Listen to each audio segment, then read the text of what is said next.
of control that counted for little last week, actually, in the eyes of public across Europe. And an event that lasts 3 days at one beach in one town shakes, of course, the politics of an entire continent, I would say. And what we have seen in Ceuta during the past few days was, I would say, a test of our resilience and of the security also of our external borders. And it showed that there are actors who have no regard for the safety or even the lives of innocent people.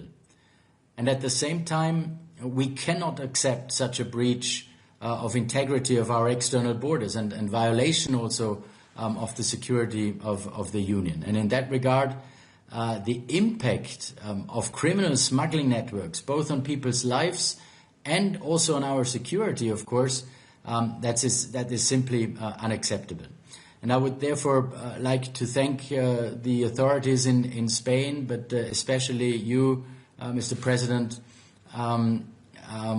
for restoring order, actually, and to work closely also with Morocco to ensure the swift returns. I also welcome the firm commitment of Spain to prevent any movements towards the mainland and therefore towards the European continent. So thanks to these efforts, I think altogether the integrity of the Schengen area was preserved, and the situation has been contained, and the vast majority, as you said, President, of those who arrived illegally have returned to Morocco.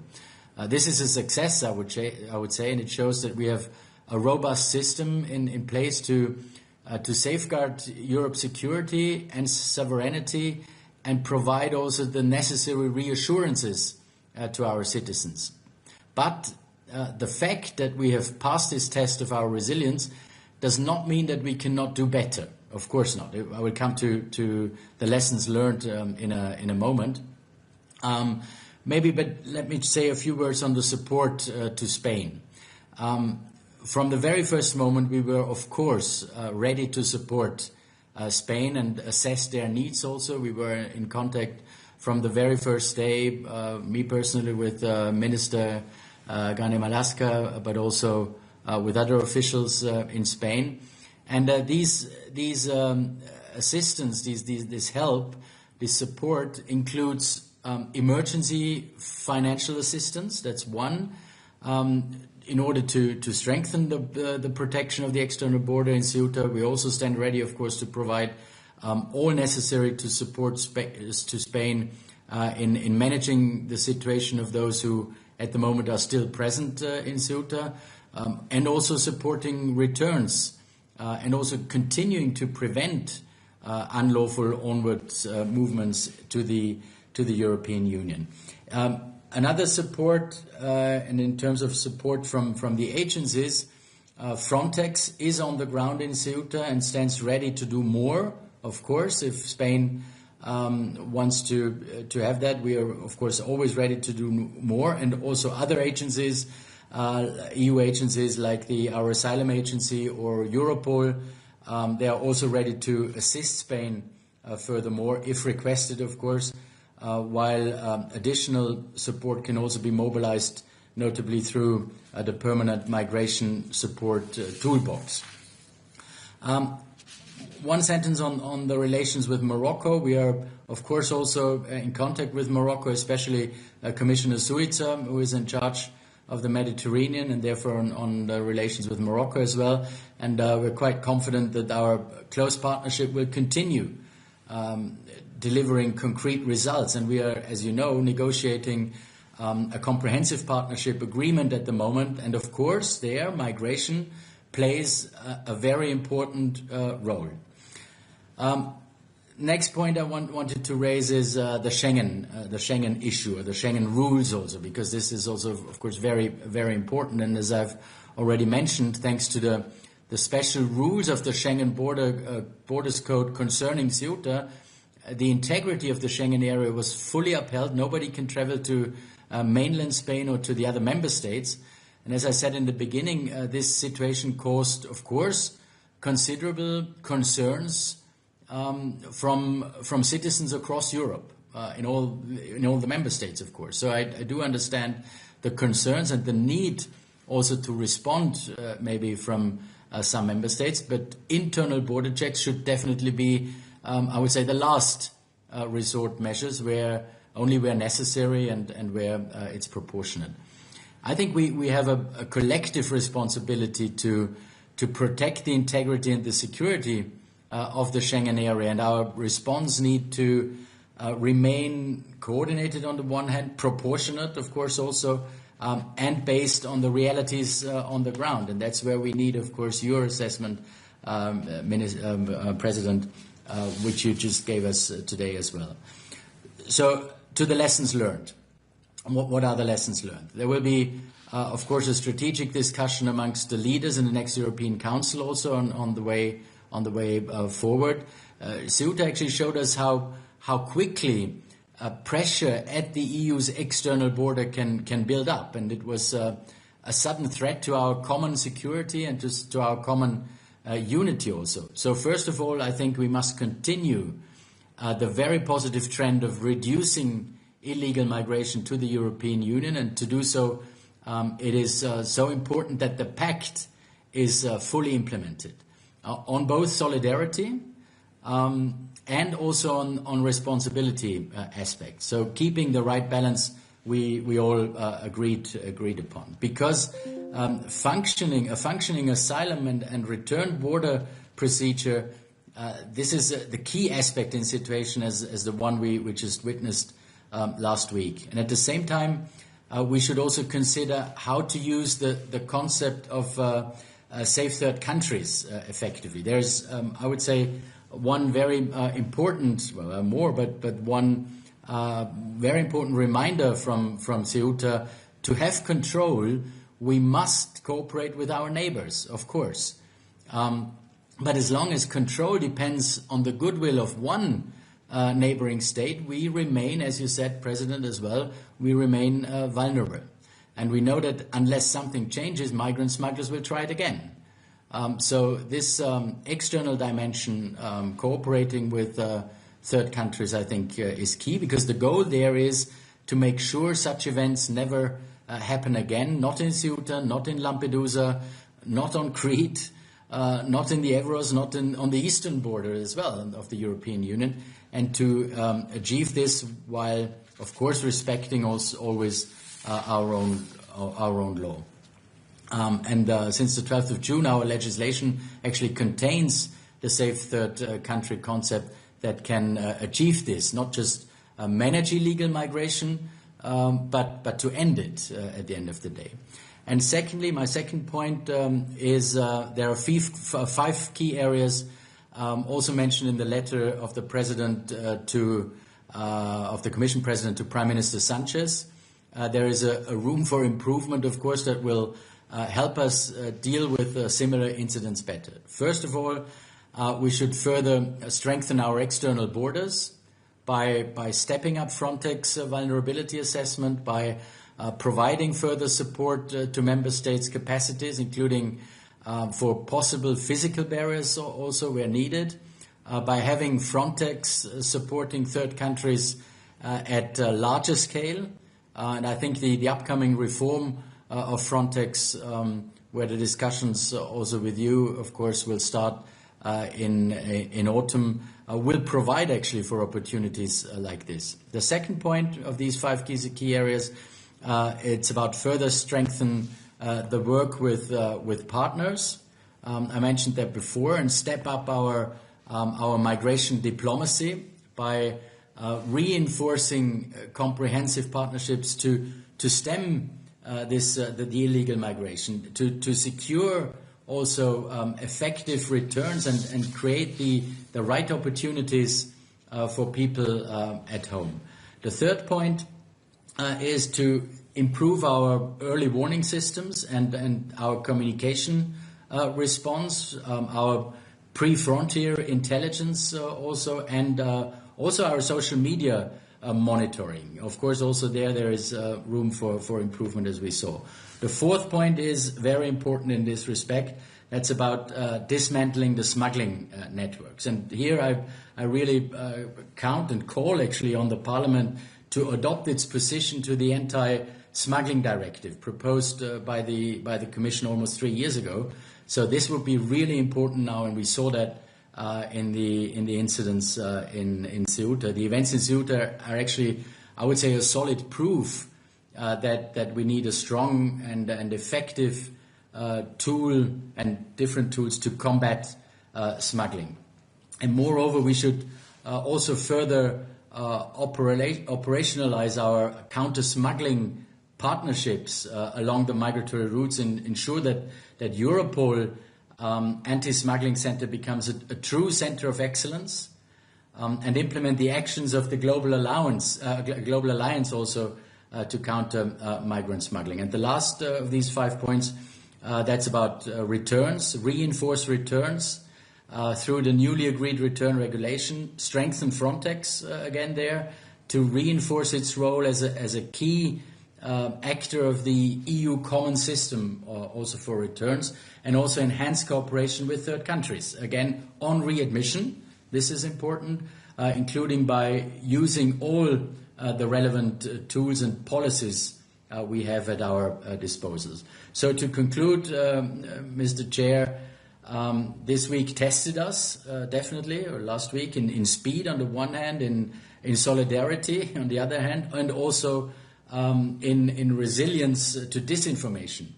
But this week also showed then that when it mattered, the situation was brought back under control thanks to the swift actions of the region, of Spain, in cooperation with Morocco.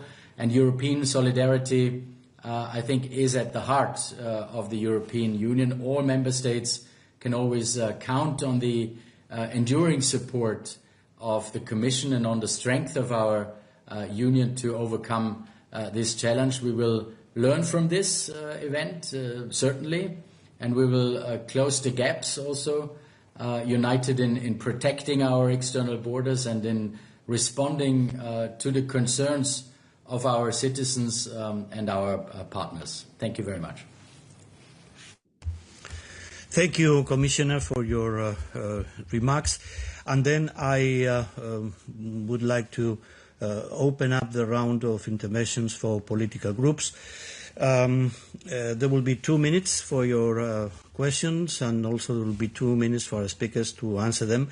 Please keep your interventions within the time allocated and be as specific as possible so our speakers also can answer your questions in the most specific way. And then we will be able to make room for the participation of as many members as possible in this session. So now I give the floor to the EPP coordinator, Mrs. Lena de Pont. The floor is yours for 2 minutes. Thanks a lot, Chair, and thanks to both Mr. President from Ceuta, but also, of course, to the Commissioner for being part here in the meeting. And let me probably start by clearly expressing our solidarity with President Vivas and, of course, the people of Ceuta, because they have been also under very troubling circumstances the past week. And I think that is very important also for us to show solidarity there. And I think in that sense it's politically regrettably, actually, because it is a choice that the ministers from the Spanish government are not there. I think it is would also be helpful, because if everything went right, like they're proclaiming, then of course it could also be something that they could have voiced here, and I think it could have potentially also helped us in understanding the situation. But let me shoot some concrete questions in order to get a better picture of the situation. Probably starting first with you, Mr. President Vivas. Could you give us a bit of a hint on how is the situation concretely on the ground in terms of numbers? Because there's a huge gap between the official numbers and numbers that are also mentioned, for example, from your side.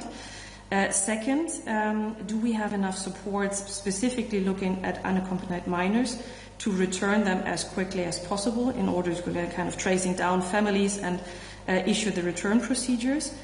Are the rumors true that there had been jihadistic people that were previously expelled from the European Union in between those arriving?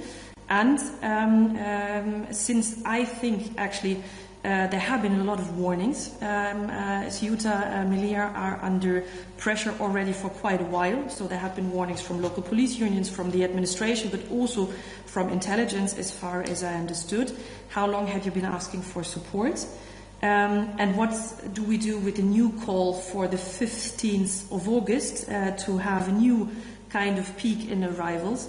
And of course, lastly, specifically again to you, Mr. President, what can we do from European side in order to beef up support, and how can we support you better in your role? Thanks. Thank you, Mrs. Dupont. Presidente Vivas. Solidaridad que ha manifestado la portavoz.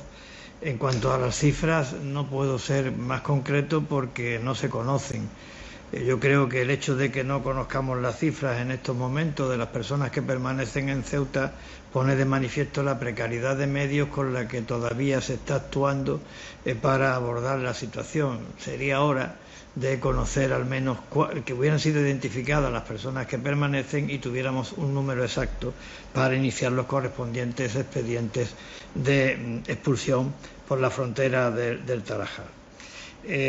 Apoyo suficiente en el tema de menores. Mire, ahora mismo la acogida de menores por parte de la ciudad autónoma de Ceuta sobrepasa en un 2.600% la acogida que la misma ley le establece como una situación crítica de acogida. En 2024 tuvimos un episodio de esta misma naturaleza, aunque de menor dimensión, y se puso de manifiesto que con la legislación en la mano y según las convenciones internacionales que también existen, el retorno de los menores al país de origen es prácticamente imposible porque, entre otras cuestiones, se requiere la aceptación expresa del menor. No tenemos ningún conocimiento en las autoridades locales de que entre las personas que permanecen en Ceuta en estos momentos haya yihadistas. No tenemos ningún conocimiento de eso.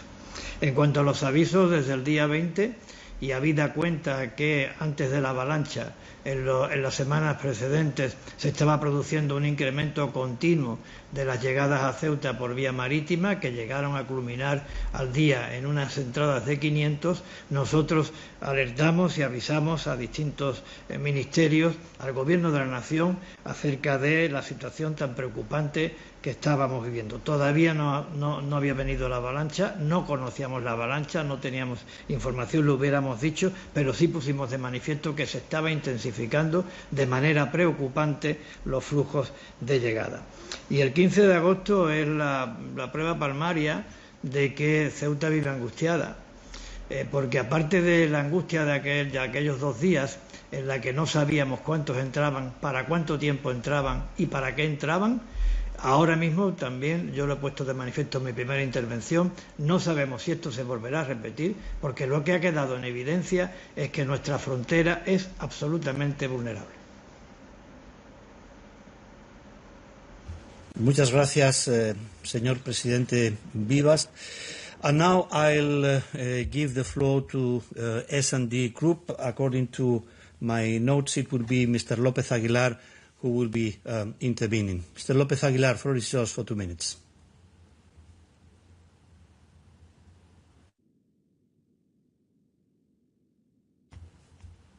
Mr. López Aguilar, are you there?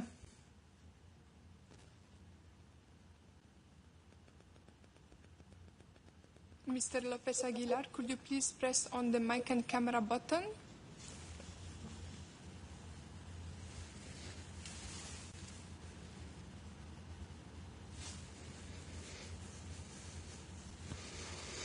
Well, if Mr. López Aguilar is not available right now, I will come back to him later. And now I give the floor to Mr. Jorge Buxadé on behalf of Patriots. Mr. Buxadé, are you there? Muchas gracias. Muchas gracias, presidente, y gracias a los dos intervinientes. Sobre todo me voy a dirigir al señor Brunner. La última vez que le vi hablando de la regularización masiva de inmigrantes ilegales por el gobierno socialista de Sánchez, le dije que Sánchez era un peligro existencial para Europa. Lamento tener razón y lamento más su discurso complaciente con las posiciones políticas del gobierno de Sánchez. Miren, más de 80.000 personas lanzadas contra las ciudades españolas de Ceuta y Melilla en menos de 24 horas, coordinado desde las redes sociales, con la colaboración, porque lo hemos visto en los vídeos, en las redes sociales, nadie nos puede engañar en esto, de las autoridades marroquíes y miles de cuentas en redes que difunden una retórica agresiva contra España, aprovechando esa criminal regularización masiva de Sánchez, no es un acto de inmigración ilegal, es un acto de guerra híbrida. Cuando sucedió en Bielorrusia, la Comisión no dudó en calificarlo como un acto de agresión. Esta vez lo que le ofrece la Comisión a Marruecos es dinero.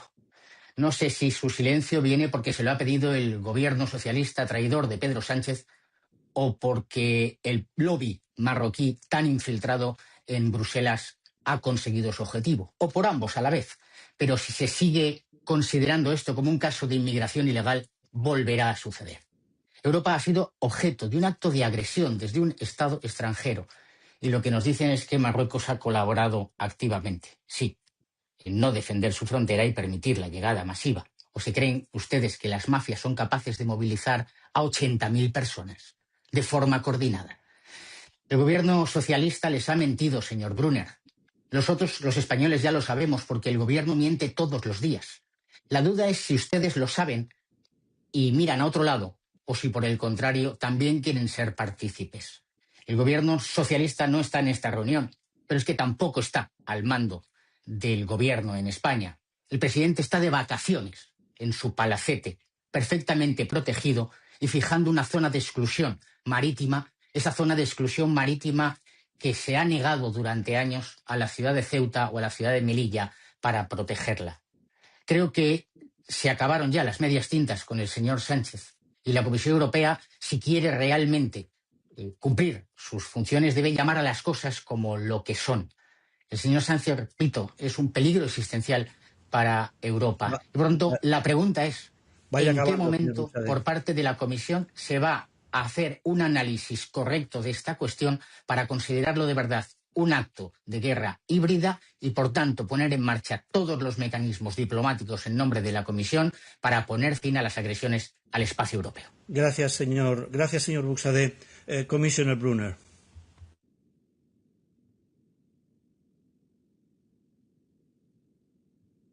Competence of the member state to do it. Did you hear me from the beginning? Sorry.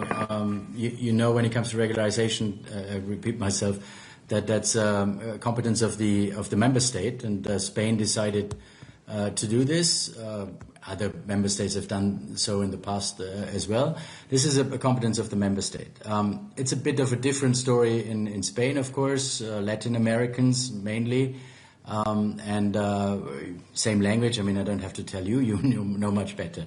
What is not good, and that's what I always said, it's not a good signal for the rest of Europe. Of course not. That's what I always said right from the beginning. But as it is a member state's competence, it is a member state's competence. That's the way it is. Thank you, Commissioner. I think that now we can go back to Mr. López Aguilar. And Mr. López Aguilar, S&D Group, you have the floor for 2 minutes.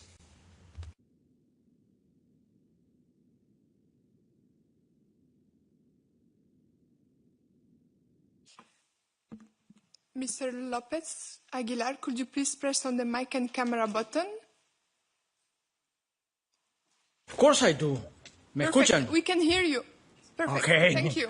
Ok, lo he presionado desde el primer minuto. Empezaba por un saludo y toda la solidaridad de la ciudadanía de Ceuta representada en esta reunión por su presidente, señor Vivas. Se ha vivido una situación crítica. Más de 70.000 personas en 24 horas.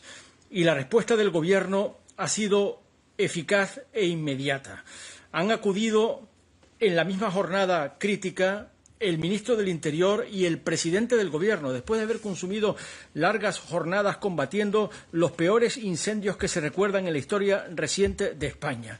pero mostrando compromiso con Ceuta y movilizando toda la capacidad de la policía, la Guardia Civil y una movilización extraordinaria también de las Fuerzas Armadas, sobre todo para salvar vidas, porque lo que hay que lamentar es más de 100 víctimas en la mar, intentando llegar a nado desde Castillejos a través del Espigón hacia Ceuta. Y por tanto, esa tragedia debe ser depurada, porque hay que investigar las responsabilidades y no puede pasarse por alto. Pero para poder investigar y verificar exactamente lo que ha pasado y poner todos los medios para que no vuelva a pasar es imprescindible no solamente que la Unión Europea, toda ella entera, se emplee a fondo en la interlocución bilateral con Marruecos exigiéndole su responsabilidad, sino también que muestre unidad en el cumplimiento de sus propias reglas. Hemos trabajado para poner en vigor un pacto de migraciones y asilo fundado en los principios de responsabilidad compartida y solidaridad vinculante. Y España ha mostrado solidaridad, incluso en escenarios distantes geográficamente en el conjunto de la Unión Europea, con los bálticos, con Polonia, que tiene frontera con Rusia en Kaliningrado y con Bielorrusia, y con Finlandia, que tiene frontera con Rusia. Y por tanto España y, por supuesto, Ceuta tienen derecho a toda la solidaridad del conjunto de la Unión Europea, pero también a la unidad que no se ha mostrado en esta ocasión, habiendo disonancias y cacofonía en los mensajes que se han emitido desde determinadas cancillerías, pero una reunión extraordinaria del Consejo de Ministros de Interior de la Unión Europea, convocada a iniciativa del Gobierno de España hace apenas 48 horas, ha restablecido esencialmente esa unidad. Y, por tanto, creo que lo imprescindible en cuanto a las lessons learned de la que hablaba el comisario Brunner es que el comisario Brunner asegure que va a haber unidad en la defensa de esa frontera exterior tan única de Ceuta, que no solamente es la frontera terrestre de la Unión Europea con el continente africano, sino del conjunto de la renta media de la Unión Europea con respecto de la renta africana, la más desigual del mundo. Va a haber unidad en la defensa de esa frontera exterior de la Unión Europea, en la movilización de toda la solidaridad con los fondos de migraciones y asilo y de solidaridad interior que son necesarios para asistir a las situaciones humanitarias planteadas, particularmente de los menores no acompañados, que requieren una redistribución que está contemplada en la legislación española, en el conjunto del territorio español, de acuerdo con una regla de solidaridad que también se practica internamente en España. Por tanto, Vaya concluyendo, señor López Aguilar. Unidad, comisario Brunner, unidad y solidaridad obligatoria en esa frontera exterior de la Unión Europea que es Ceuta. Muchas gracias, señor López Aguilar. Commissioner Brunner. Yeah, thank you very much. First of all, there is, of course, full solidarity, and there was full solidarity from the European Commission from the very first day, and took also part in the JHA Informal Council this week, and there was also full solidarity of all the member states, definitely, and the Commission showed that also with offered support to Spain from the very first day. The JHA Council, by the way, not to let a misunderstanding, was convened by the Irish presidency. This also shows the full solidarity with Spain. The Irish presidency, together with us, tried to get this informal JHA Council from the very first day, and that's what happened on Tuesday. Spain has been identified also when it comes to support, of course, as being under migratory pressure under the first annual solidarity cycle, and will receive solidarity, of course, also from the contributing member states next year. So there is full solidarity. Yes, in the media there were some discussions. I totally agree with you there. But I took part in the informal council, and I can just tell you from there, full solidarity, of course, as well. And there has to be, of course, an assessment from Spain also, which we are assessing in view of providing most appropriate assistance. And we coordinate that very closely with Spain when it comes to more funding also from home funds. So, as I said in the beginning, full solidarity with Spain there, of course. Thank you, Commissioner. Presidente Vivas, ¿quiere añadir alguna observación?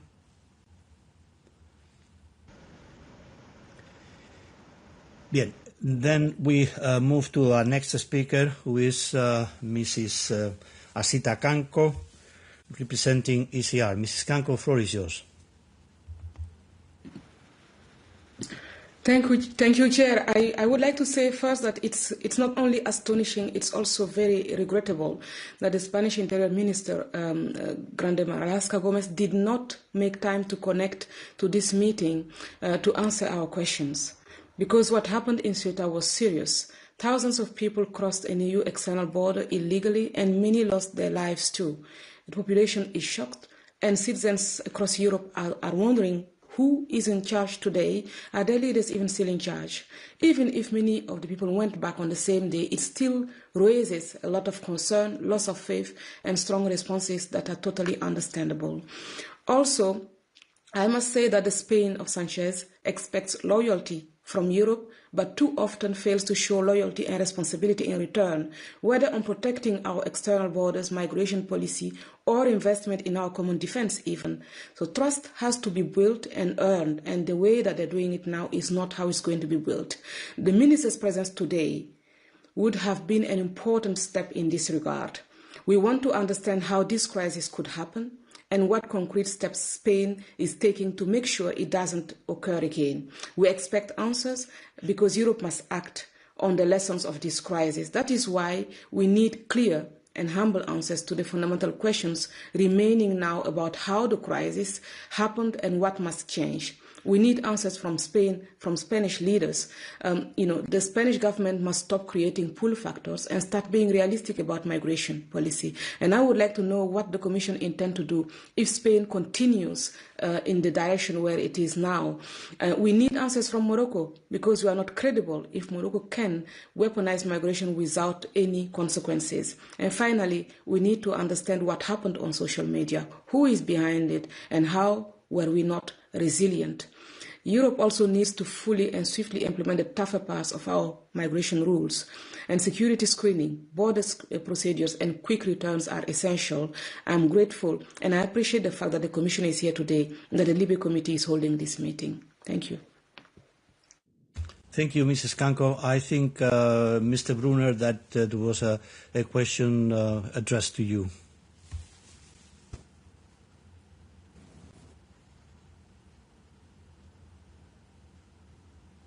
For the questions, actually.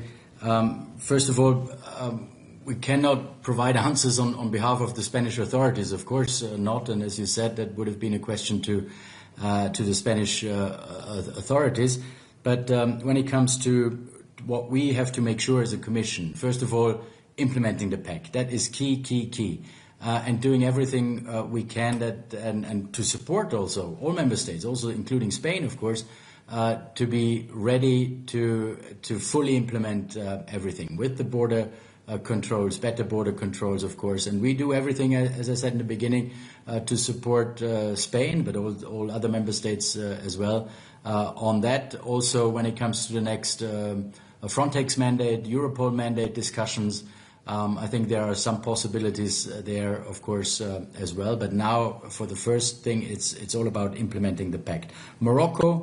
On Morocco, yes, we are discussing, as I also said in the beginning, we're discussing this comprehensive partnership agreement. And there, of course, migration has to be on the table and is, of course, also on the table. And we need to use all the leverage we have as a European Union. That is visa policy on the first hand, but that's on a more general perspective, trade, development aid. So we really have to use all the leverage we have, and that's what we are also doing with Morocco, of course. On the social media monitoring, we saw that smugglers and human traffickers used that on social media.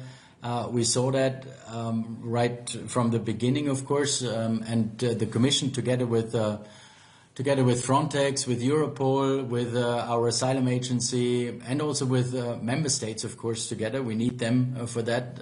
Will fully mobilize also the existing EU framework to prevent and also to disrupt the online facilitation of migrant smuggling. This is, I think, really key, and I call again on the Parliament also to, as I said in the beginning, on the points and the possibilities we still have and where we need a parliamentary decision. I think this all will rely in particularly on the Digimex action under the MPACT. That is one. When it comes to concrete actions by Europol. I think strengthening the cooperation with online service providers through the EU Internet Forum is key. There we have all the platforms with the member states on the same table. Also enforcing the Digital Services Act, also deepening our cooperation with the companies, with the technology companies, and online platforms to detect on the one hand, but also to remove on the other hand the smuggling-related content. Of course, always in full compliance with fundamental rights and data protection rules. And then we have to support the member states with training in online investigation and digital evidence, also done by Europol. So I think the new Europol mandate, which we are discussing now, and also the Frontex mandate will definitely help. Thank you, Commissioner. Señor Presidente Vivas, ¿alguna observación suplementaria?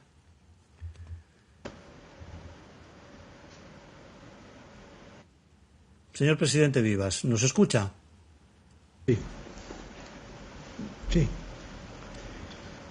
No, le preguntaba si quería hacer alguna observación complementaria en la intervención del señor Brunner y a la intervención previa de la señora Kanko. Sí, yo lo que no quisiera es que se desorientara un poco, se desenfocara la calificación de lo que en Ceuta ha ocurrido. No digo que no tenga una componente de crisis migratoria, pero que se superpone a esa componente de crisis migratoria el elemento determinante de que se ha tratado de un ataque inequívoco a la integridad territorial de Ceuta, de España y de Europa a través de una avalancha de 80.000 personas, el equivalente a toda la población de Ceuta, en un día. Para hacernos una idea, y si hablamos de nuestro país, de España, es como si en España en un día entraran 50 millones de personas. Esto es lo que ha ocurrido en Ceuta, sin saber además cuándo iba a terminar. Quiero insistir en que Ceuta no ha vuelto a la normalidad y que se requiere una acción enérgica, decidida e inmediata por parte del Estado, y necesitamos la solidaridad, el respaldo por parte de la Unión Europea, que es una garantía de estabilidad y de seguridad para Ceuta. Muchas gracias, señor Presidente Vivas. Now I give the floor to the representative of the Renew Group, Mrs. Fabienne Keller. Mrs. Keller, floor is yours. Thank you so much, Mr. Commissioner, Mr. President, Mayor of Ceuta. What has happened in Ceuta is unprecedented. The sudden arrival of tens of thousands of people at one of our external borders has placed Spain under considerable pressure. I would therefore like to first express our solidarity with Spain, with the Spanish authorities, and with you, Mr.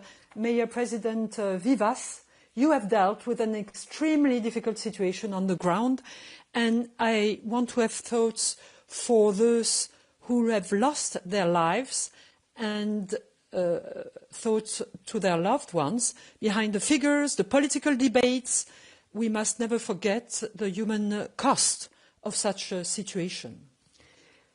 Just a week ago, disinformation and manipulative narratives were widely circulated and exploited by the far right. However, the facts quickly disproved these claims. There was no impact on the Schengen area.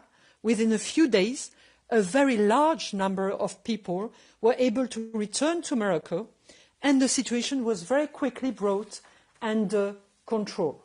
Renew Europe defends Schengen, supports Frontex, and advocates strong protection of our external borders. In the face of crisis, our response must be more Europe and more solidarity. That brings me, Mr. Commissioner, to my first question. What are the lessons learned from that situation in Ceuta? You talked about the 5 points that were in the letter of Ursula von der Leyen. But how can we ensure that in the future European solidarity will be applied in the same way, regardless of which member state finds itself under pressure? We recall that when Italy was under pressure in Lampedusa in 1924, we rightly asserted that migration was a political challenge and we put in place European solidarity. My second question to the two persons present: the situation must also lead us to ask ourselves what has been happening on the other side of the border. How can such an exodus on such a large scale have been possible? More broadly, how can we ensure that our dependence on third country in managing migration does not leave the European Union vulnerable? You just talked about the digital issue, Mr. Commissioner. What about the firm implementation of DSA and the important articles asking the platforms to take control of that, of some messages pushing for movements? You should be concluding, Mrs. Keller. You should be concluding. Yes, I will. How can we prevent migration flows from being exploited, as was the case in the past with Belarus, here with this migration in Ceuta, using digital networks and disinformation? Thank you so much. Thank you, Madam Keller. Mr. Brunner, the floor is yours for answering. Yeah. Thank you very much, Chair. First of all, to the DSA, because you mentioned that, Madam Keller, we are fully committed, of course, to implementing the Digital Service Act. The Digital Service Act gives us many different tools, of course, and we will continue to exchange with digital companies also in the context of the EU Internet Forum. As I said before, the next meeting will be in September already, where we focus, of course, obviously on this.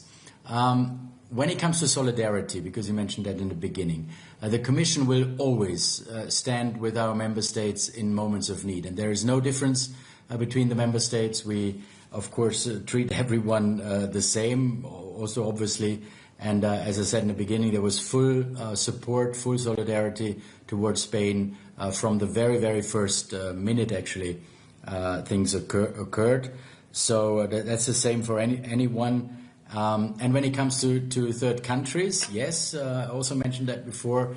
It's about our agreements, about using our leverage and putting migration on the table when it comes to these comprehensive partnership agreements and to all discussions. We're having discussions along the route, actually, along all routes, not just the Mediterranean route, but also when it comes to the eastern border, because you mentioned them as well. When it comes to how to avoid dependency on third countries, exactly that makes the difference. To have an assertive migration diplomacy and strong partnerships with third countries, and so that's why we now have to, and that's also in our strategy, of course, as you know, in our 5-year strategy, that we have to focus on migration diplomacy also. And then, as a last point, I mentioned that briefly, but I think this is really something which has to be put more focus on. That's our safe third country concept. Because now everyone talks about returns and return hubs, but I think we should be a bit earlier on the stage and also talk about the safe third country concept, how to apply this, and to have asylum procedures already outside the European Union, together with the whole of route approach, where we go forward as well. So migration diplomacy is key with third countries, and on DSA and on digital smuggling altogether. The next step is our EU Internet Forum in September, and fully committed, of course, to the Digital Service Act. Thank you. Thank you, Mr. Brunner. Mr. Vivas, would you like to further comment on that? ¿Algún comentario adicional? Hacer una breve reflexión, y es que Ceuta, desde nuestra perspectiva de frontera terrestre de Europa en África, somos muy partidarios, estamos muy comprometidos con que se respete el espacio Schengen. Pero creemos que para que esto se haga de manera eficaz, siendo frontera terrestre como somos, se tienen que cumplir con dos requisitos que me parecen fundamentales. Uno, que tengamos una frontera segura. Esto es fundamental. Y el segundo requisito es que los retornos en frontera sean ágiles. Y ninguna de las dos cosas han funcionado históricamente, y mucho menos con motivo de este episodio vivido en este pasado mes de julio. Además, el tener una frontera segura y el que los retornos en frontera sean ágiles, pues facilita otra cosa muy importante: disuade el que nadie intente jugarse la vida tratando de llegar a nado o por cualquier otro procedimiento de riesgo. Por tanto, también tiene mucho que ver con ese capítulo que aquí se ha señalado y que yo comparto plenamente, del drama humano, de irreparable drama humano de quienes pierden la vida. Cuanto más seguras sean las fronteras terrestres, cuanto más ágiles sean los retornos en frontera, menos drama, menos personas intentarán jugarse la vida para llegar. Gracias, Presidente Vivas. Now we move to the group of the Greens. Mrs. Tiniki Strike. The floor is yours. Thank you, Chair, and thanks a lot to Commissioner Brunner and to the President of City of Ceuta. What has happened has shocked everyone, I think, and it's very clear that everyone is losing from such a tragedy. And the main victims, of course, are those who have lost their lives, and my condolences are therefore also going to the families of these people. But I would also say that the implementation of the pact would have not prevented these kinds of sudden arrivals of 60,000 people ending up in a tragedy. And Spain is not the only one. We have seen it earlier with Greece, with Italy. Our member states at the external borders are and remain very vulnerable to also policies from their neighboring countries. So it's no point in attacking the Spanish authorities for anything. I think the only thing that counts now is solidarity and looking at the causes. And in that sense, I would really also like to ask Mr. Jesus Vivas, Juan, about, because you are very closely connected, of course, to the Moroccan authorities, what would you want from the EU to improve in the cooperation with the Moroccan authorities? And also for Mr. Brunner, you say we should come up with a more comprehensive partnership. That sounds good, but as long as we are so much obsessed with stemming migration, we make ourselves very vulnerable towards our neighboring countries. And how then do we prevent that if we are not willing to take responsibility ourselves? In that sense, I think, now you're talking about, say, third country concepts or whatever. Any attempt to try to outsource our responsibility will only lead to a further instrumentalization of migrants into the EU. So I would like to hear some reflection from your side. Two other questions. You say that Schengen was never under threat, which I agree with. What are you going to make clear to Italy and other countries who are using this event to reintroduce border control, that this is unlawful? Are you going to take a stance on that? And furthermore, the Supreme Court of Spain had also made clear that there should be also proper procedures. We need a due procedure. We cannot have summary returns because these are unlawful, and there should always be a possibility to ask for asylum if there's any reason for that. Do you admit that summary returns or pushbacks are still not lawful, even if you're talking with such a mass scale? Thank you, And Mr. how are Strick. you going to deal with that? Thank you. Thank you, Mrs. Strick. Presidente Vivas, empezamos por usted. Sí, muchas gracias. Muchas gracias por las muestras de solidaridad que ha manifestado la portavoz. Y lo que quiero decir es que nosotros no tenemos ningún contacto con las autoridades marroquíes, no porque nosotros no queramos, sino porque no quiere Marruecos. Marruecos, como he dicho antes, no reconoce la soberanía de nuestra ciudad y, por tanto, la comunicación con dichas autoridades por parte del gobierno local es imposible. ¿Qué esperamos nosotros en este ámbito de la Unión Europea? Hombre, nosotros esperamos en este ámbito un respaldo explícito por parte del Parlamento Europeo a Ceuta, a la agresión sufrida por Ceuta, y una advertencia a Marruecos de que estas cosas no se pueden producir, que es una falta de respeto a la integridad territorial no solamente de Ceuta, no solamente de España, sino también de Europa. Y lo que también creemos que Europa puede hacer en colaboración o apoyando a las autoridades españolas es garantizar, blindar la seguridad de la frontera para que no ocurra lo que ahora ocurre, y es que la seguridad de la frontera está en manos de Marruecos. Esto no debería de volver a pasar. Esto es un factor de intranquilidad, de inquietud para el conjunto de la población de Ceuta, y creo que, habida cuenta el impacto que tiene desde el punto de vista migratorio en el conjunto de Europa, tiene que ser también un motivo de preocupación para toda Europa. Gracias, Presidente Vivas. Commissioner Brunner.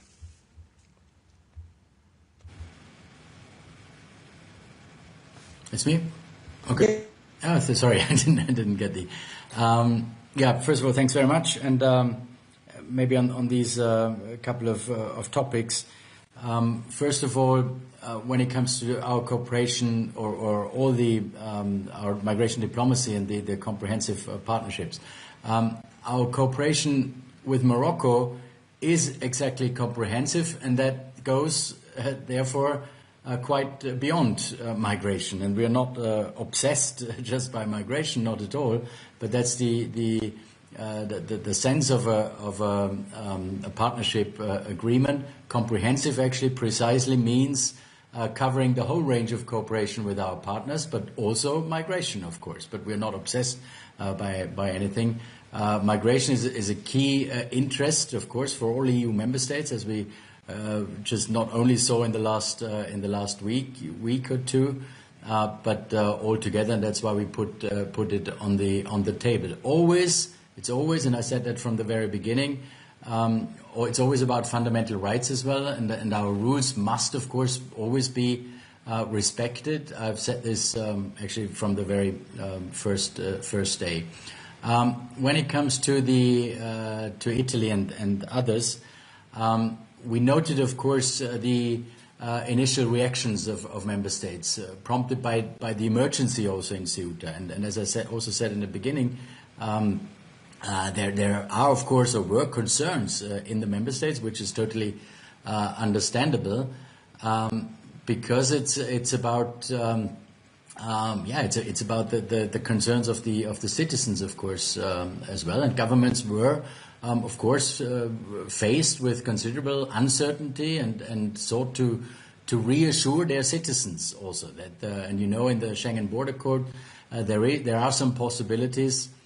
For these internal border controls, if the security of a member state is under pressure. So member states altogether share, of course, a collective responsibility to I would say to protect the integrity and the security of the Schengen area. Their responses always should, and I always state that, should be proportionate. They should be coordinated, of course, as well, and based always on the realities on the ground. when it comes to the Supreme Court, yeah, of course, proper procedures, definitely, and that's why the implementation of the pact is so important. So I do see a link, of course, to the pact as well. Now you can say, and you probably are right, things can always happen also when the pact is fully implemented, but the procedures and they have to be held up, and that's also part of the court ruling. Did the court ruling help us in this situation? No, of course not. Of course, the court ruling sort of fueled the whole situation again. That's what we heard from and saw also on social media. The reactions that Spain is open now for everyone, which was fueled by social media comments from the smugglers and human traffickers. So altogether, it didn't help. Coming back to Morocco, just the last sentence. Morocco, and that's where the pact comes in again. Morocco is on the safe country of origin list. So it's much easier, of course, because it's a safe country, to return people to Morocco. And that's where the pact, again, comes into play. And that's why the pact and the full implementation is so important. Thank you. Now I give the floor to the group of the left. Señora Galán, tiene usted la palabra por 2 minutos. Muchísimas gracias, presidente, comisario, pero especialmente quiero saludar al señor Vivas y mostrar toda la solidaridad con la ciudadanía de Ceuta y con todas las víctimas, que son principalmente donde deberíamos estar poniendo el foco. Quiero empezar por decir que esta reunión ha empezado francamente mal. En vez de estar debatiendo cómo evitar que vuelvan a morir personas en nuestras fronteras, se ha intentado convertir una tragedia humanitaria en un ataque político contra el gobierno progresista de España, una vez más, sin poner el foco en el drama humano. Porque mientras estamos aquí debatiendo, no olvidemos que al menos hay 142 personas que han perdido la vida en nuestras fronteras. 142 fallecidos no es solo una cifra insoportable, son historias de vida, familias rotas y mucho dolor. Y sin embargo, la respuesta de la mayoría de los gobiernos europeos ha sido lamentable y vergonzosa, incapaces de estar a la altura del momento político que se requería. Lo ocurrido en Ceuta está claro, y ya lo ha dicho el presidente Vivas, no es únicamente una crisis migratoria. Y reducirlo a esto es una estrategia más intencionada para ocultar las causas profundas de esta tragedia. Lo que hemos visto tiene diferentes capas. Por un lado, una emergencia humanitaria en la que en estos momentos están trabajando la ciudad de Ceuta, las ONG, los profesionales de los servicios públicos, las fuerzas y cuerpos de seguridad del Estado y las autoridades, a quienes desde aquí tenemos que agradecer todo el esfuerzo que se está haciendo.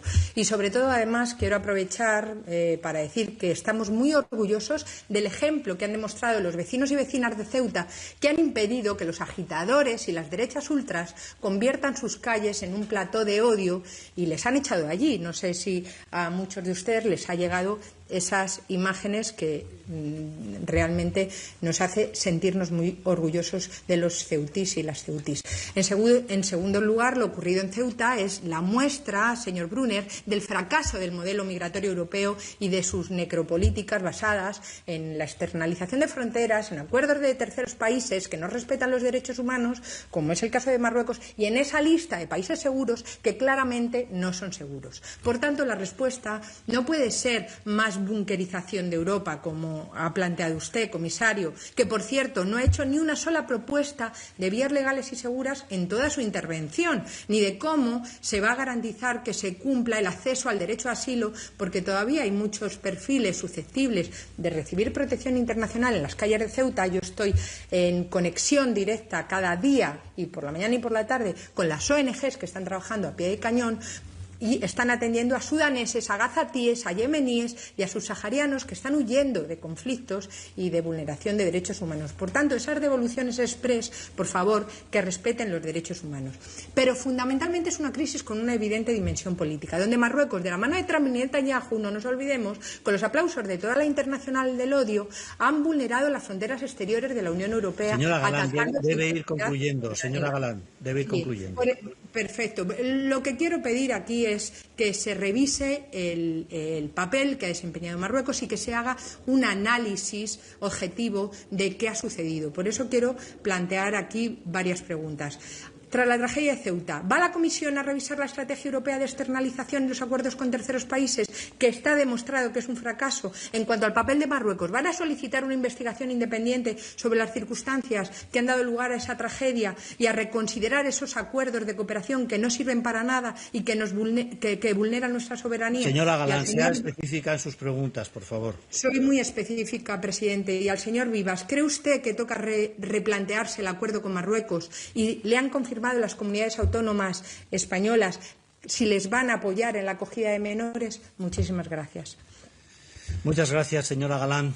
Commissioner Brunner.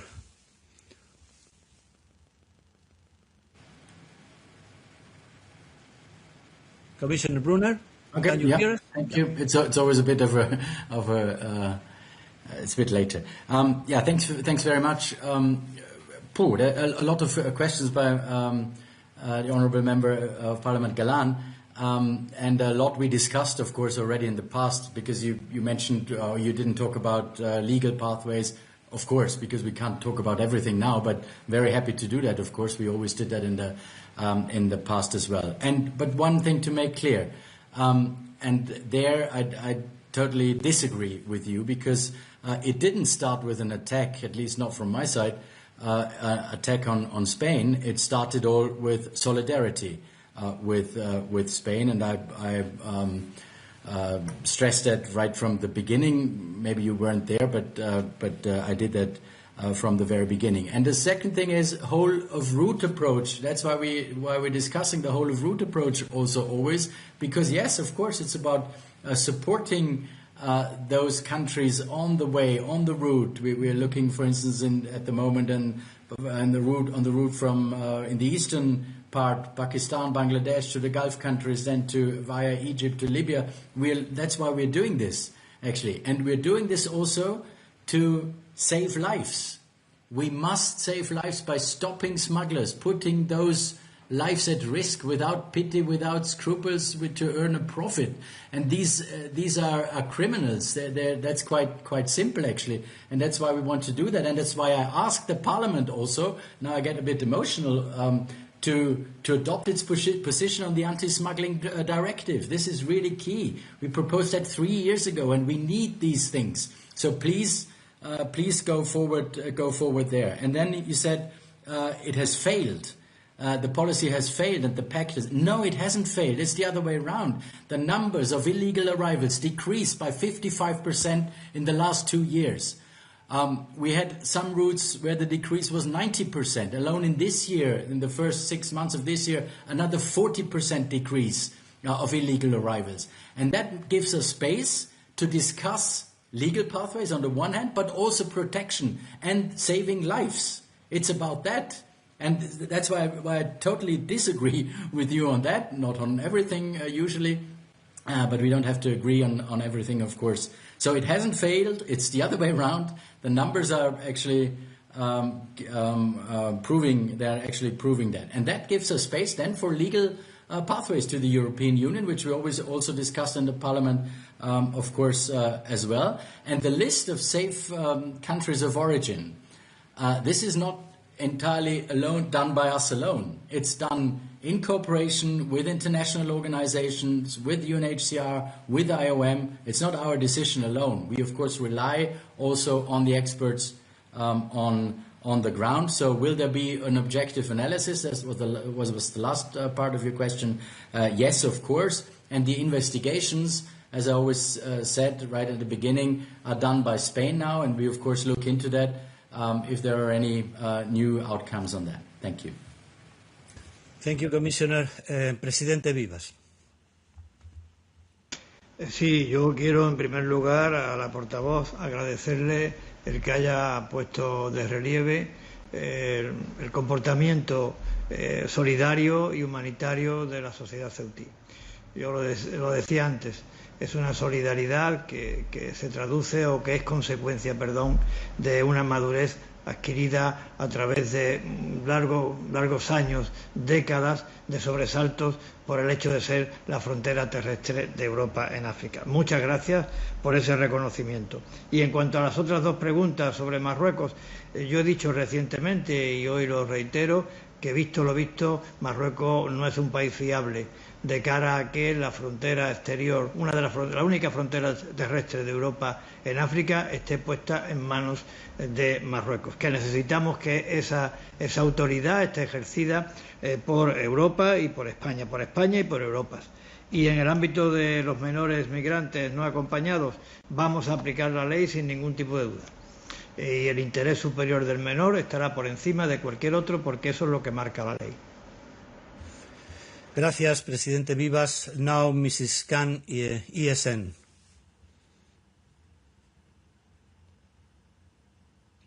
Mrs. Khan, are you there? Yes, I'm here. Thank you. Ja. Okay. Ja, also erstmal vielen Dank, Herr Bürgermeister Vivas, dass Sie heute hier dabei sind. Und ich möchte auch zu Beginn erstmal Ihnen und vor allem den Einwohnern mein Mitgefühl aussprechen. Denn das, was in den letzten Tagen in Ihrer Stadt passiert ist und was die Einwohner auch erleben mussten, das ist mehr als erschütternd. Und ja, 72.000 Menschen sind innerhalb kürzester Zeit illegal nach Ceuta gelangt. Und diese Zahl muss man sich erst einmal vor Augen führen. Und Sie haben das zu Recht gesagt, es entspricht 86% der Gesamtbevölkerung Ihrer Stadt, also von Ceuta. Und auf dem Höhepunkt der Krise hat sich sozusagen die ganze Stadt verdoppelt. Und mir ist es auch nochmal wichtig, hier zu erwähnen, wie reagierte auch Pedro Sánchez. Also meiner Meinung nach übernimmt er keine Verantwortung, das muss auch hier nochmal gesagt werden. Er stellt sich stattdessen selbst auch als Opfer dar, weil 22 Regierungsstaaten seine Migrationspolitik kritisieren. Aber er ist letztendlich auch nicht das Opfer. Die Menschen in Ceuta sind die Opfer und auch die übrigen europäischen Staaten werden letztendlich den Preis für diese egoistische Migrationspolitik auch zahlen. Und deswegen stimme ich Ihnen, Herrn Brunner, zu. Volle Solidarität mit Spanien, allerdings mit der spanischen Bevölkerung und nicht mit dieser Regierung. Denn diese Regierung selbst hat falsche Anreize gesetzt, ob es jetzt das Urteil des obersten Gerichtshofes ist oder mit dieser Anreizpolitik mittlerweile sind es fast 1 Million illegale Migranten zu legalisieren. Und der Punkt ist vor allem hier, dass auch letztendlich die Minister heute nicht hier sind, ist ein klares Signal meiner Meinung nach Richtung EU. Und deswegen meine erste Frage bezieht sich einmal an Sie, Herr Kommissar Brunner. Herr Bürgermeister Vivas hat das gerade selbst gesagt. Marokko ist, was den Grenzschutz angeht, kein souveräner Partner. Und wir wissen, dass Marokko in den letzten Jahren auch von der Europäischen Union mehrere 100 Millionen Euro für Grenzschutz und Migrationsmanagement erhalten hat. Jetzt ist die Frage, wie wird die Kommission mit Marokko umgehen? Wird es Sanktionen geben, also im Bereich von Handel oder EU-Gelder, damit man klar auch Marokko zeigt? Und die EU möchte sich ja mittlerweile auch immer stärker präsentieren, dass man es nicht duldet, dass man Migration als Waffe nutzt. Also das ist die eine Frage. Die zweite Frage bezieht sich an Sie, Herr Bürgermeister Vivas. Sie sind schon eingegangen auf die Frage der Kollegin Dupont, was die Dschihadisten angeht. Das hat sich jetzt erstmal geklärt. Aber meine Frage ist auch nochmal, da geht es in Richtung Madrid, also an die spanische Regierung. Sie haben selbst gesagt, dass Sie vor diesem... You must conclude, Mrs. Khan. You must conclude. I will continue the last question. Meine letzte Frage an Sie bezieht sich, Sie haben selbst Madrid gewarnt und nach mehr Personal und Ressourcen gefordert. Fühlen Sie sich und auch Ihre Stadt letztendlich auch von der Regierung in Stich gelassen? Und meinen Sie, es wäre anders ausgegangen, wenn Sie diese Ressourcen und die Personalien erhalten hätten? Vielen Dank.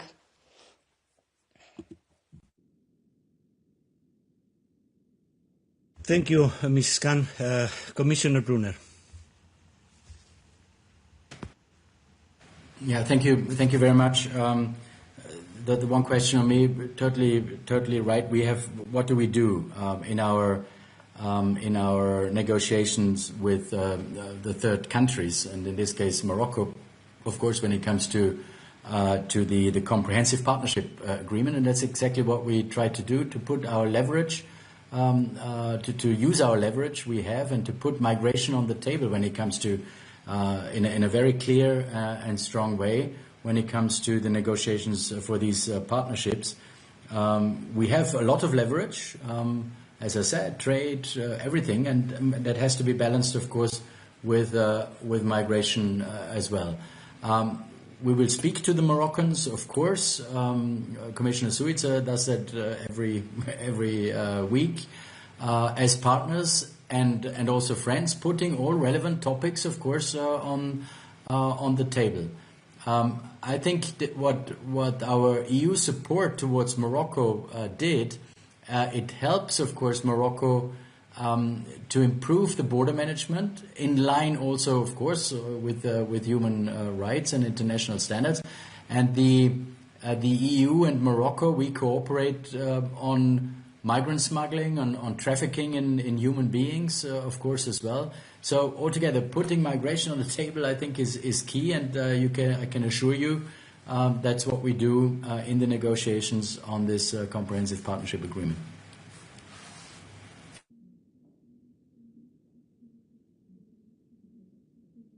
Thank you, Commissioner. Now, given the extraordinary nature of this meeting, I would ask our speakers to give us some extra time so we can have a second brief round of questions, starting with Mrs. Dolores Montserrat. I will group the questions, and then I will give you the floor back to you to answer them. So the first speaker in this second round for 1 minute would be Mrs. Dolores Montserrat. The floor is yours.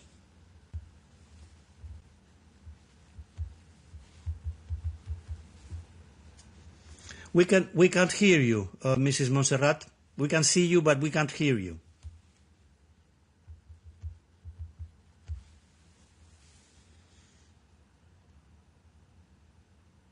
Unfortunately, there is we can't hear you now. We can see you, but we can't hear you. Then we go back to you, and then I'll give the floor to Mrs. Birgit Sippel from the S&D for 1 minute. Mrs. Sippel, floor is yours, 1 minute. Mrs. Sippel, are you there?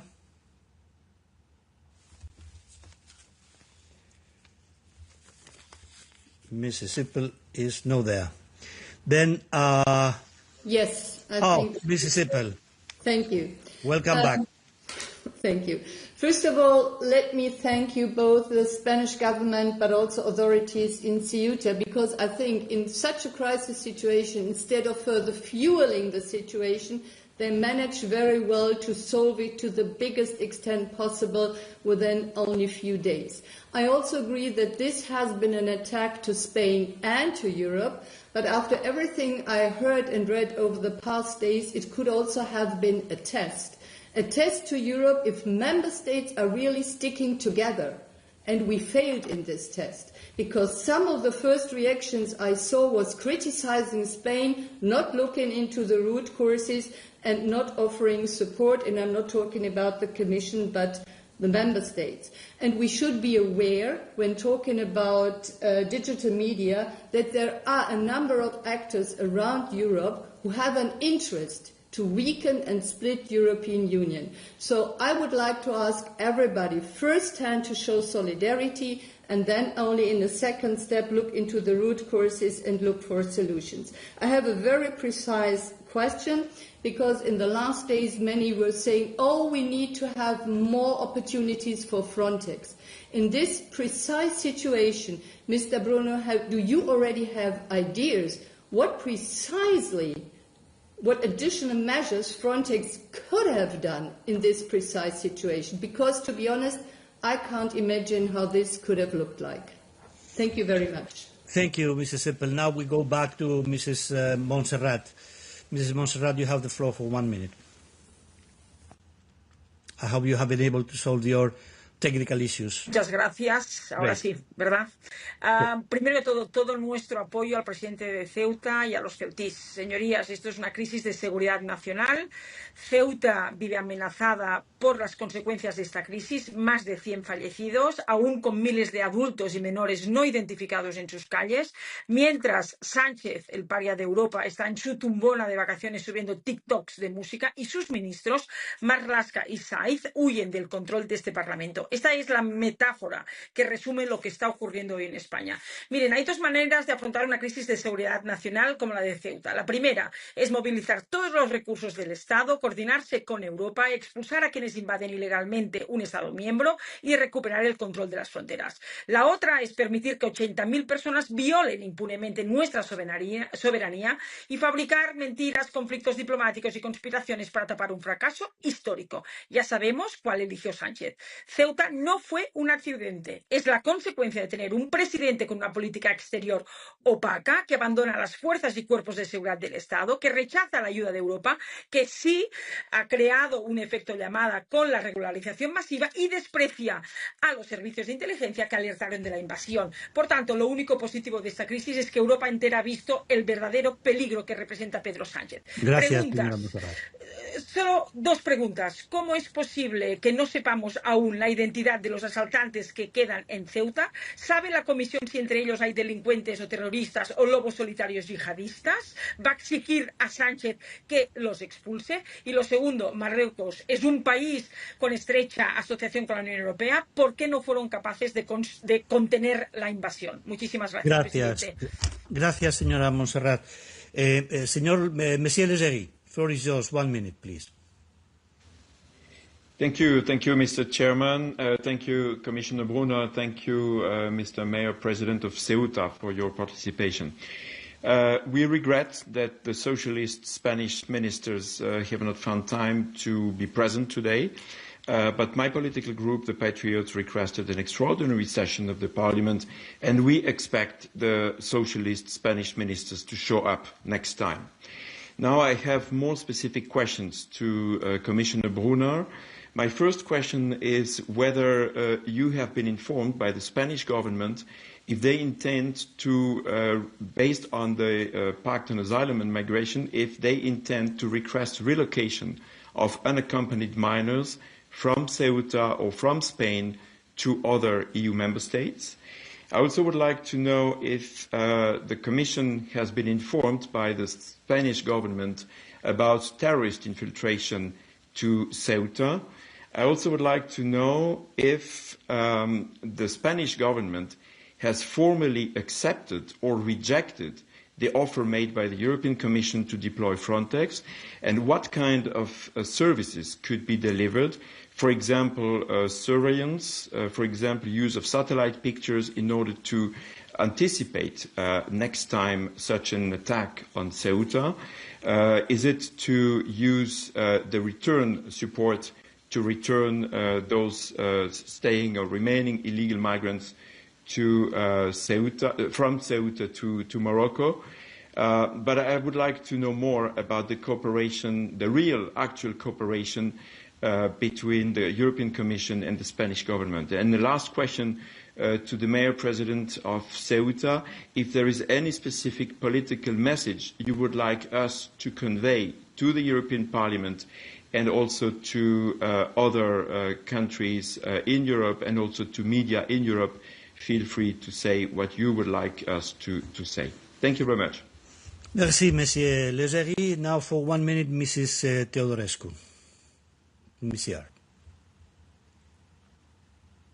Mrs. Teodorescu.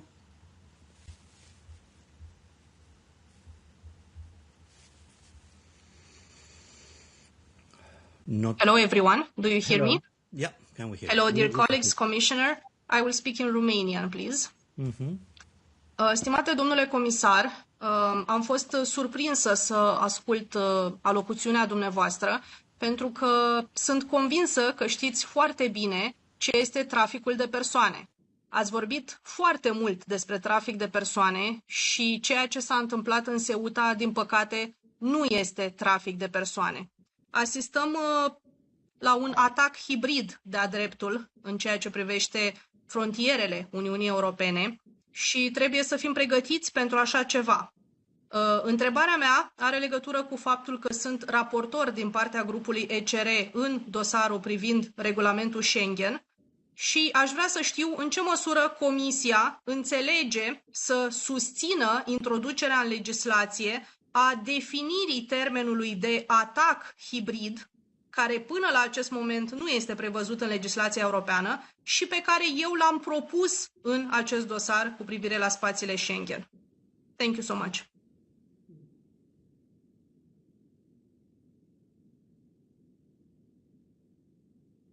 Thank you. And now I'll give back the floor to our speakers. Please be as specific in your answers as possible. I know there are quite a number of issues that have been raised by members. I will start now by Mr. Vivas and then go back to Commissioner Brunner. Presidente Vivas. Bien, yo quisiera, en relación con las preguntas que se han formulado, hacer una pequeña síntesis de las mismas.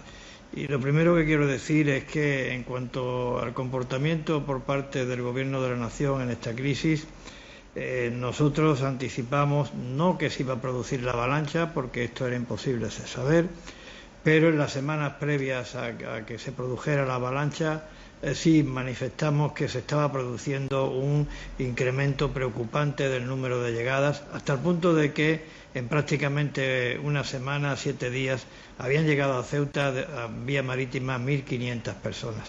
Y al mismo tiempo que manifestábamos esta preocupación, también solicitábamos que se aplicaran medidas excepcionales para abordar esta intensidad en los flujos de entrada. Estas peticiones no fueron atendidas y luego llegó la avalancha, y en la avalancha creo sinceramente, con absoluta objetividad y desde la más absoluta lealtad institucional, sentido de Estado y responsabilidad, como tal tuve la ocasión de decirlo con motivo de la visita del presidente Sánchez a Ceuta, que la reacción por parte del Gobierno de la Nación fue tardía e insuficiente. Y creo que a día de hoy sigue siendo una reacción insuficiente, como prueba el hecho de que aún no sabemos el número de personas que permanecen en Ceuta, aún no se ha desplegado los cuerpos y fuerzas de seguridad con la intensidad que requiere lo que estamos viviendo, aún los servicios de extranjería no han sido suficientemente reforzados para darle una agilidad a la tramitación de estos expedientes de rechazo en frontera. Lo que también quiero significar, porque ha salido que si hay que lanzar un mensaje desde Ceuta a Europa, pues el mensaje que quiero lanzar desde Ceuta a Europa es que somos Europa, que Europa no termina en Algeciras, no termina en el continente, que Europa, como nuestras columnas de Hércules, se prolonga a la otra orilla de África, y allí Europa está muy presente.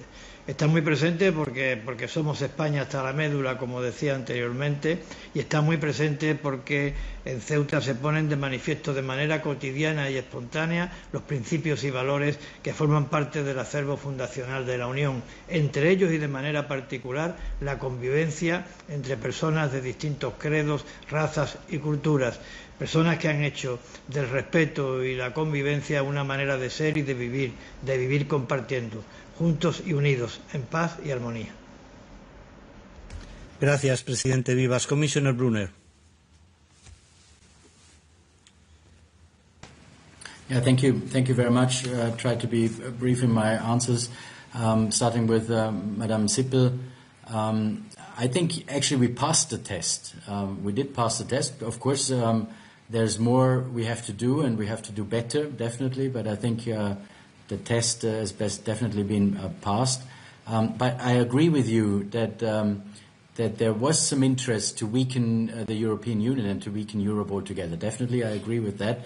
And I also agree on your remarks on solidarity towards all member states, but in particular in this case towards Spain. Frontex, and that's both Mrs. Sippel and Monsieur Leggeri. Frontex is present in Ceuta, but we didn't get any further requests by the Spanish authorities. That's the situation on Frontex. Terrorist infiltration, no, we didn't have any information by the Spanish government.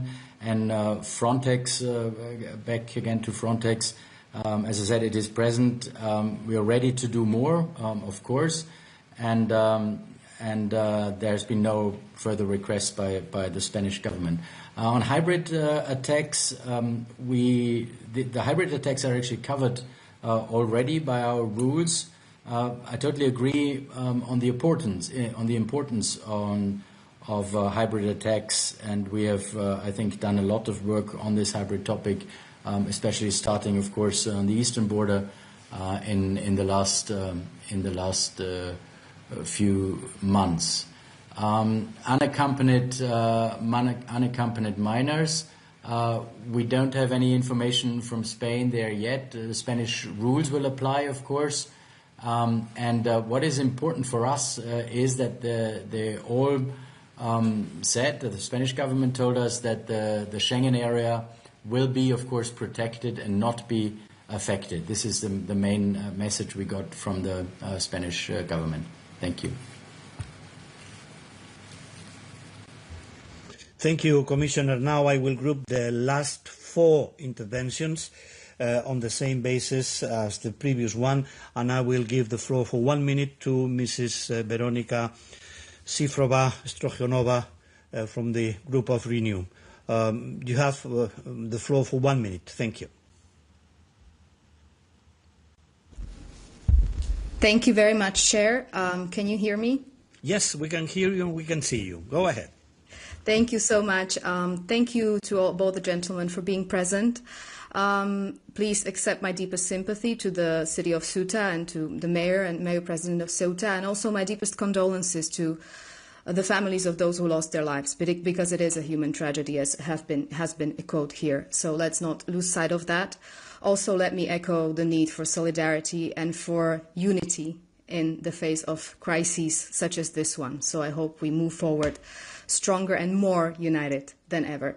Commissioner, I have a few concrete questions. You mentioned the EU Internet Forum, which is about to take place in September, and the importance of deepening cooperation with online platforms. When we're looking at the operational response during the Ceuta crisis, the EU already has valuable tools for early warning, pre-frontier intelligence, and open source, as well as social media monitoring. So my question is, when did the Commission and Frontex first detect the online and physical mobilization towards Ceuta? And how was this information then assessed and shared with the Spanish authorities? And also, what preventive action then followed? Thank you very much.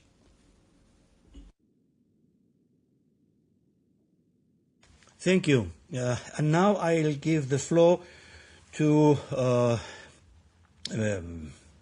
Madame Bricmont, Saskia Bricmont, for the group of the Greens. Again, 1 minute. Merci, Monsieur le Président. Toute ma solidarité avec Monsieur Vivas, les autorités de Ceuta, mais aussi le gouvernement espagnol et évidemment la population, et mes condoléances à toutes les victimes tout d'un drame humanitaire, d'un drame humain avant une crise migratoire, vous l'avez dit, Monsieur Vivas.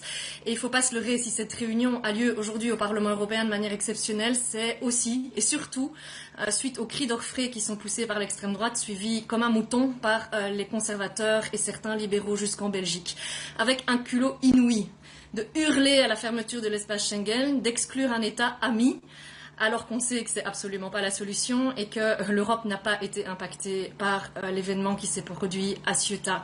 Madame Meloni a vraisemblablement la mémoire très courte, vu qu'elle a bénéficié de la solidarité européenne à Lampedusa, de même par ailleurs que Madame Frederiksen dans la solidarité avec le Groenland, que l'on répète par ailleurs, et la solidarité sera plus forte.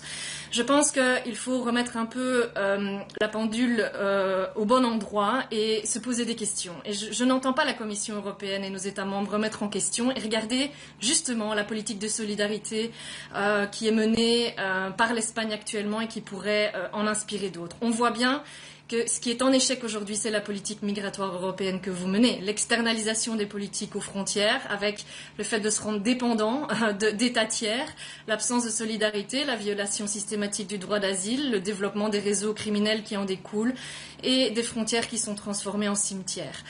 Et au lieu de changer les politiques, eh bien vous voulez les renforcer. Renforcer ce qui ne fonctionne déjà pas. En quoi, monsieur le commissaire, des hubs de retour en Afrique vont être une solution par rapport à une crise, à un événement tel que celui qui va se produire à Ceuta?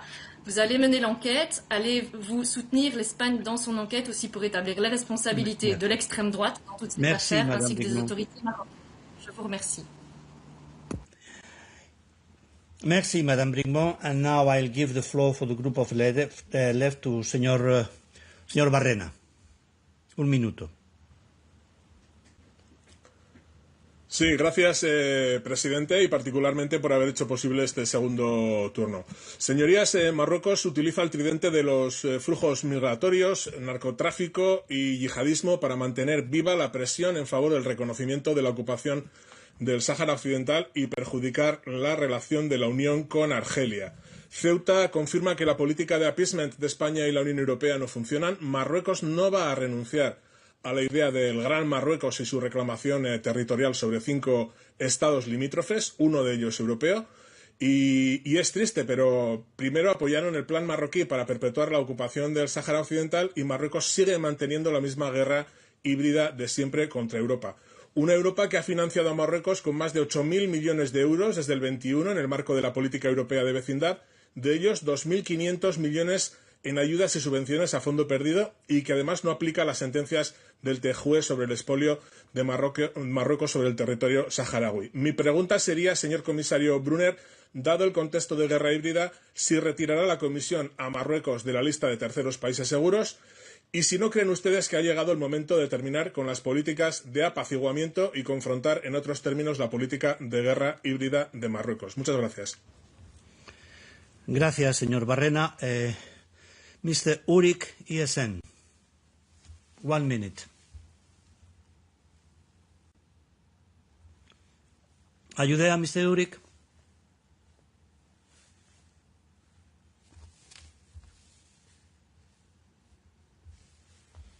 Well, it seems that we have technical issues to get in touch with Mr. Urik. Then the last one would be Mr. Zoido. If we can go back afterwards to Mr. Urik, we will go back to them. Señor Zoido, ¿está conectado?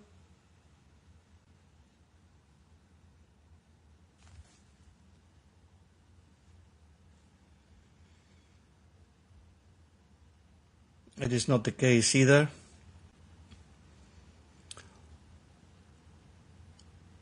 Do we have Mr. Urik connected?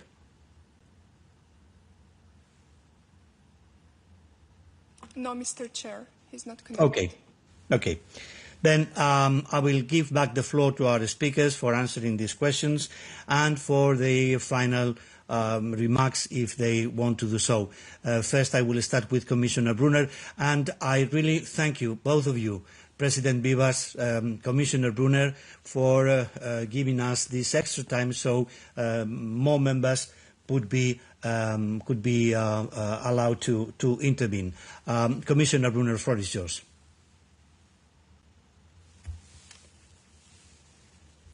Thank you very much, Mr. Chair, and to your last remark, of course, because that's our job, and I'm always, as you know, ready to discuss everything with the Parliament, with the Libe Committee, of course. So if you ask for it, of course, we are always there and always present.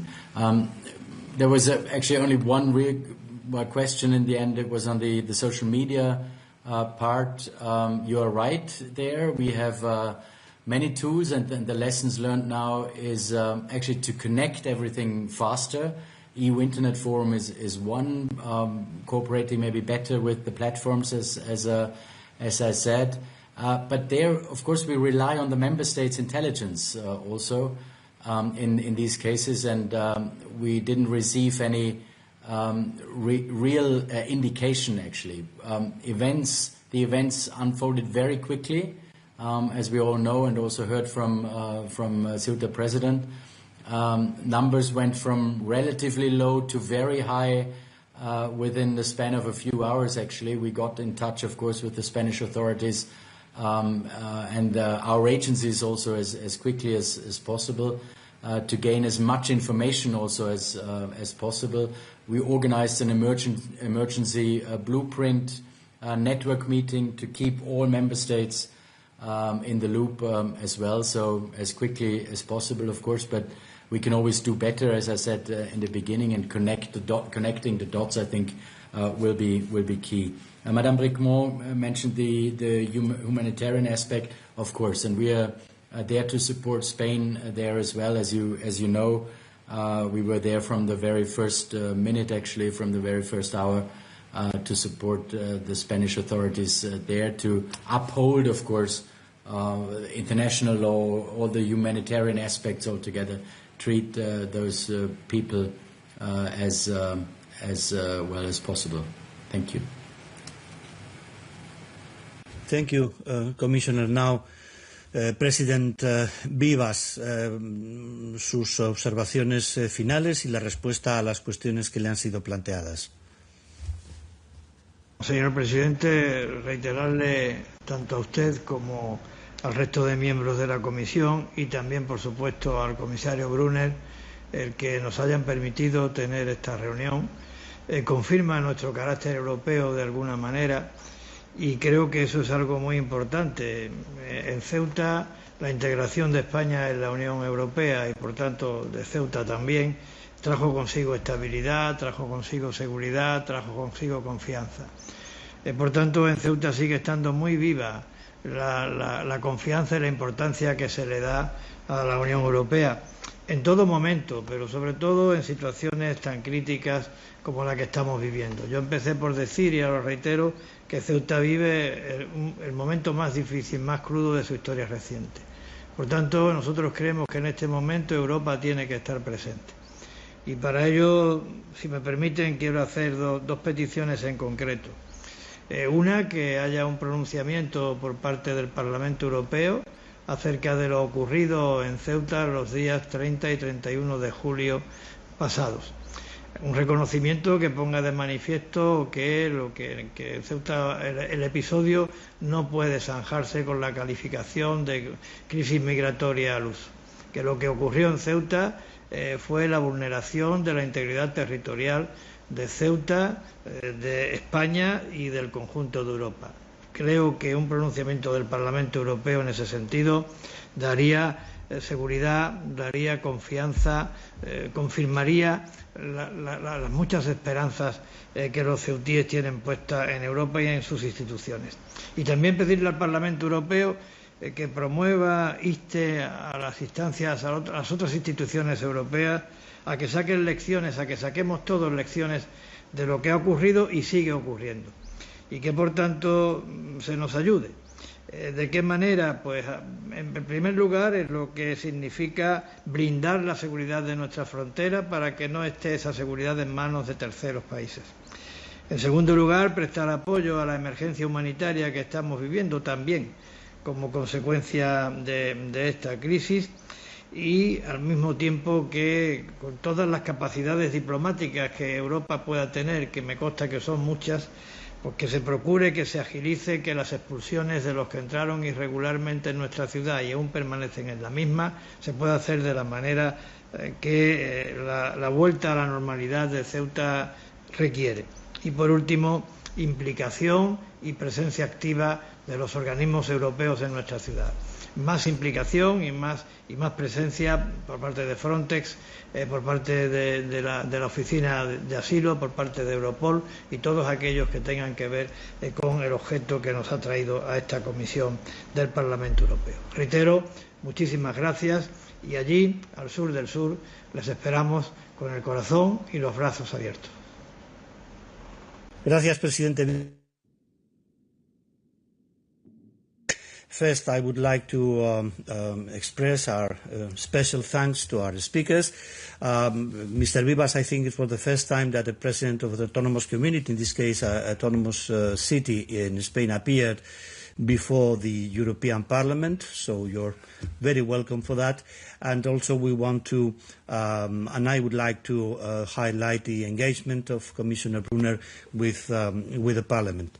Second, as a Spaniard, not only as chair of the committee, I would like to thank the expressions of solidarity that we have received from all the groups towards Spain and towards the population of Ceuta. I think that they are very encouraging and very needed in these particular and challenging circumstances. And third, let me thank the members of our Secretariat for organizing this meeting in testing days, and also all technical staff who have made it possible for us to have this remote session, and of course the interpreters have made it possible for that. And my apologies to all the members which I haven't been able to give the floor, given the number of them, but I think that they also show the interest and the engagement of all the members of the committee with the situation and the events that we have seen in Ceuta, and we have to thank them for this engagement and the support, and obviously the participation in this extraordinary meeting of the Libe Committee.